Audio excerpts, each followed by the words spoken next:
IPL থেকে বাদ বিশ্বকাপ ক্রিকেট খেলতে না যাওয়া। আর ঠিক সেই সময় বাংলাদেশের এক পেসার করলেন দুর্দান্ত কামব্যাক। হ্যাঁ, আমি বলছি মুস্তাফিজুর রহমানের কথা, যার গল্প এখন শুধু একজন খেলোয়াড়ের না, বরং এটা এক লড়াইয়ের গল্প। 2015 সাল আন্তর্জাতিক ক্রিকেটে অভিষেক করলেন এক তরুণ বোলার, আর প্রথম 2 ম্যাচেই 11 উইকেট। ক্রিকেট ইতিহাসে যা এখনও অনন্য। বাংলাদেশের এই বাঁহাতি পেসার খুব দ্রুতই হয়ে ওঠেন বিশ্ব ক্রিকেটের বড় নাম।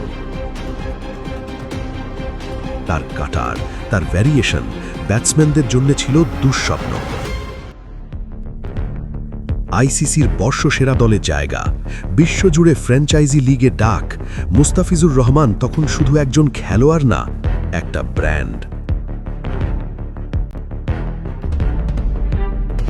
2026 সালের আইপিএল, কলকাতা নাইট রাইডার্স মুস্তাফিজকে দলে নেয়। সবকিছু ঠিকঠাকই চলছিল, কিন্তু হঠাৎ একটা সিদ্ধান্ত সব বদলে দেয়। বিভিন্ন রিপোর্ট অনুযায়ী বিসিসিআই এর নির্দেশনার কারণে তাকে দল থেকে ছেড়ে দেওয়া হয়। একজন বিশ্বমানের বোলার হঠাৎ করেই আইপিএলের বাইরে। কিন্তু একটা কথা আছে, ভালো খেলোয়াড় কখনো হারিয়ে যায় না। আইপিএল থেকে বাদ পড়ার কিছুদিন পরেই লাহোর কালান্দার্স ঘোষণা দেয় তারা সরাসরি চুক্তিতে দলে নিচ্ছে মুস্তাফিজকে।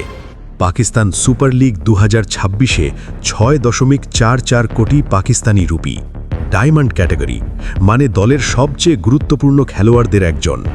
এটা শুধু একটা চুক্তি না, এটা ছিল একটা শক্ত বার্তা, আমি এখনো শেষ হয়ে যাইনি।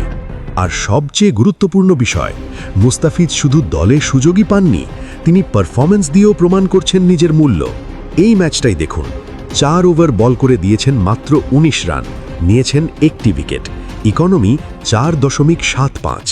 যেখানে একই ম্যাচে শাহিন শাহ আফ্রিদি দিয়েছেন 7.00 ইকোনমি, হারিস রাউফ 5.50 আর সিকান্দার রাজা 6.75, সেখানে মুস্তাফিজ সবচেয়ে কন্ট্রোলড। এটাই অভিজ্ঞতা, এটাই ক্লাস। এখন প্রশ্ন হলো, শুধু মুস্তাফিজ না, পুরো ক্রিকেট বিশ্বেই কি কিছু পরিবর্তন আসছে? কিছু রিপোর্টে ইঙ্গিত পাওয়া যাচ্ছে আইপিএলে কিছু খেলোয়াড়ের অংশগ্রহণ নিয়ে অনিশ্চয়তা তৈরি হয়েছে। কেউ খেলবে কিনা সেটা নিয়েও প্রশ্ন উঠছে। এমনকি কিছু সূত্র বলছে বিকল্প হিসেবে নতুন খেলোয়াড় খোঁজা হচ্ছে ছোট দেশগুলো থেকেও। তবে একটা বিষয় পরিষ্কার, এই তথ্যগুলোর অনেকটাই এখনও নিশ্চিত নয়, কিন্তু পরিবর্তনের আভাস নিশ্চয়ই আছে। এখন আসল প্রশ্ন, পিএসএল কি মুস্তাফিজের জন্য সঠিক জায়গা? একদিকে আইপিএল, বিশ্বের সবচেয়ে বড় লিগ, অন্যদিকে পিএসএল, যেখানে প্রতিযোগিতা কম না, কিন্তু এখানে সে নিয়মিত সুযোগ পাচ্ছে, নিজেকে আবার প্রমাণ করার সুযোগ পাচ্ছে। আর এই পারফরম্যান্স যদি ধরে রাখতে পারে, আইপিএল থেকে বাদ, পিএসএলে কামব্যাক আর মাঠে দুর্দান্ত পারফরম্যান্স, এটা কি শুধু একটা অধ্যায় নাকি নতুন ইতিহাসের শুরু? আপনার কি মনে হয়, মুস্তাফিজুর রহমান কি আবার আইপিএলে ফিরবে? কমেন্টে আপনার মতামত জানান। আর ভিডিওটি ভালো লাগলে লাইক, শেয়ার এবং সাবস্ক্রাইব করতে ভুলবেন না।